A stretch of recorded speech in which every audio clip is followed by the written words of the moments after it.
So here's our last section, and let's open up Dude 05, or I've got Dude 05 opened up here, and I have currently got selected the layers that I want to bring in.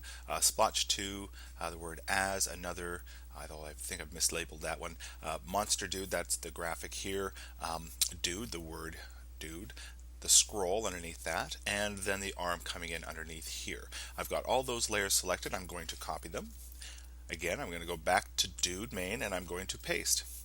And I'm going to bring those below my previous composition there. In fact, let's do what we've been doing with the others and just shy those layers as we are done with them. There we go. So we just have the layers that we currently are going to be using. Now, again, because whenever we paste some layers into this new composition, the layer indicators always start from the beginning of the composition. Of course, that's not where we want them. I'm going to rework our work area so it goes to the very end of our composition, and I want to just sort of scrub to find out exactly where those words occur. So I'm going to hold down the command button and I'm just going to scrub with my current time indicator just to see where the words occur on the audio clip.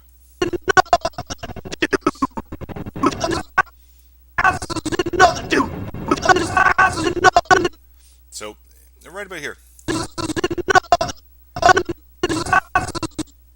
So we hear the word as right about here. So what I'm going to do is I'm going to select all these layers. I'm going to shift select all those, and I'm going to trim the layer indicators right to that point. So that disguised. Oh, and there's one other thing we need to do. I need to trim the disguised layer so that it doesn't go all the way to the end. We don't want disguised to be, there we go. So we want disguised to come on, do its thing, and then go off. Now, the way I've got this right here, let's hide all those layers. The way we have this right now, all these graphics occur at the same time, but we're going to have to set all these layer indicators to come on when we want them. So let's right now, as is the first word that comes on. I'm going to bring that to the top of my layer stack, and that essentially comes on right there. Let's rename that. Again, I'm going to rename that by selecting that layer, pressing the enter button or the return button, and there I can just select the dude part and take that off. Just a housekeeping thing. And now I'm going to bring that up to the top. And let's just figure out where that is occurring. I'm going to hold down my command button and scrub with my current time indicator. So it's right about there. I think it's right about disguised as another, and then we need to figure out where the word dude comes in. I'm going to bring that up here. Right here, dude. Okay. Now the graphic of this monster, I want that to come on right as he says dude. And the scroll, I want that to come on at exactly the same time as well as these splotches. Now I've got both these splotches on one layer, but that's okay. I think I can live with them both coming on at the same time. So, oh, and the last thing we need to have happen is this arm. I'm going to select the arm, and the arm, I want that to come on just a little bit before the word dude comes on, and I would like it to be in that position just as the word dude and the graphic come on. Well, you can see in my current time indicator that I'm currently at the spot where those graphics and that word comes on. So let's do something with this arm position. I'm going to reveal its position property, and I'm going to put a keyframe right there. So I know that that's where I want it to be at that point. But I'm going to go back in my current timeline, and I'm going to let's reveal this a little bit more. I'll set that to 50% so we can see that. And I'm going to bring this down like so.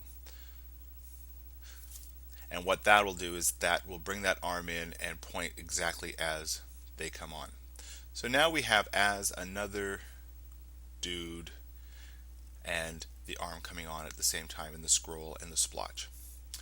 And that's just fine. And maybe what I'll do is I'll have the splotch come on a couple of frames afterwards, just so to add an extra beat.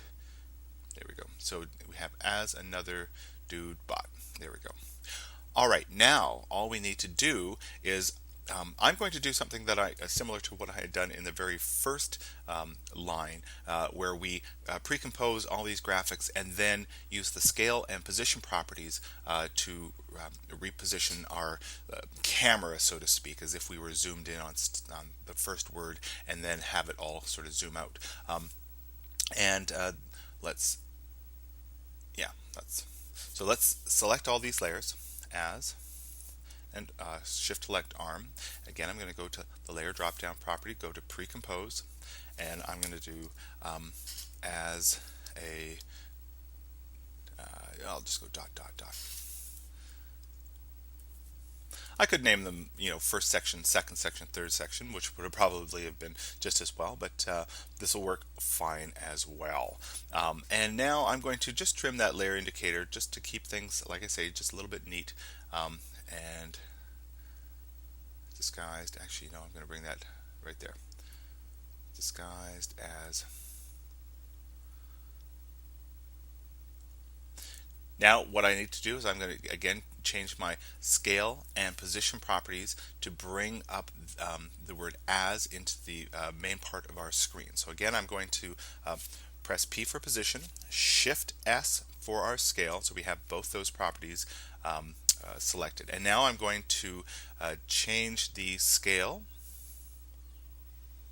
and I'm going to drag in my composition window to place this in the middle of our screen. And again, I'm going to bring that up.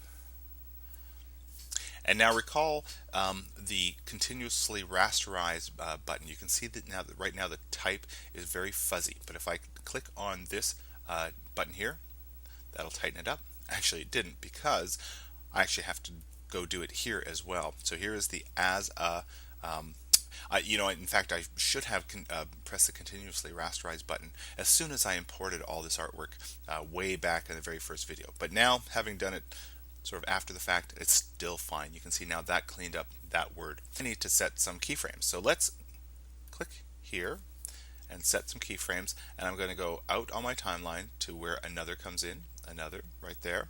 And here I'm going to scale down my artwork. Again, reposition this.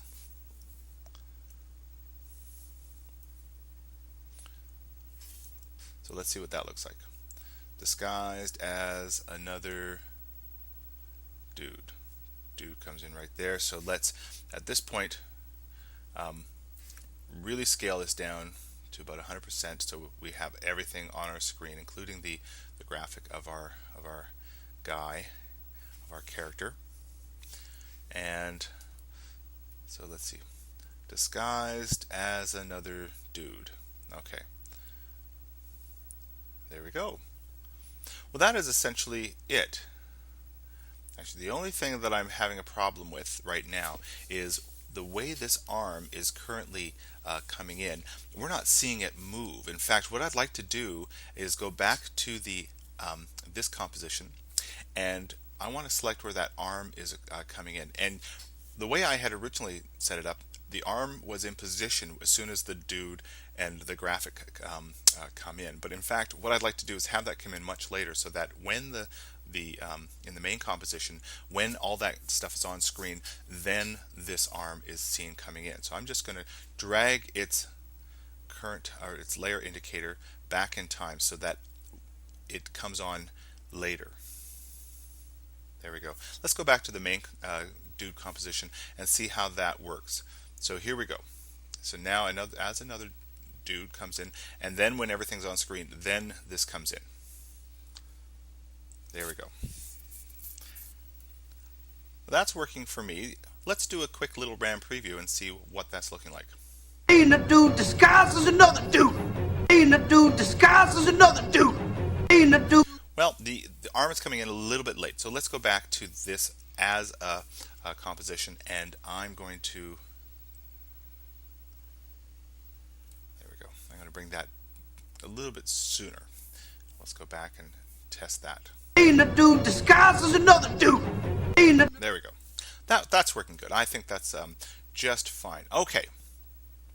Now, In our final video, we're going to do a little bit of cleanup. We'll tighten this up a little bit, and we're going to talk about something very important, and that is our motion blur.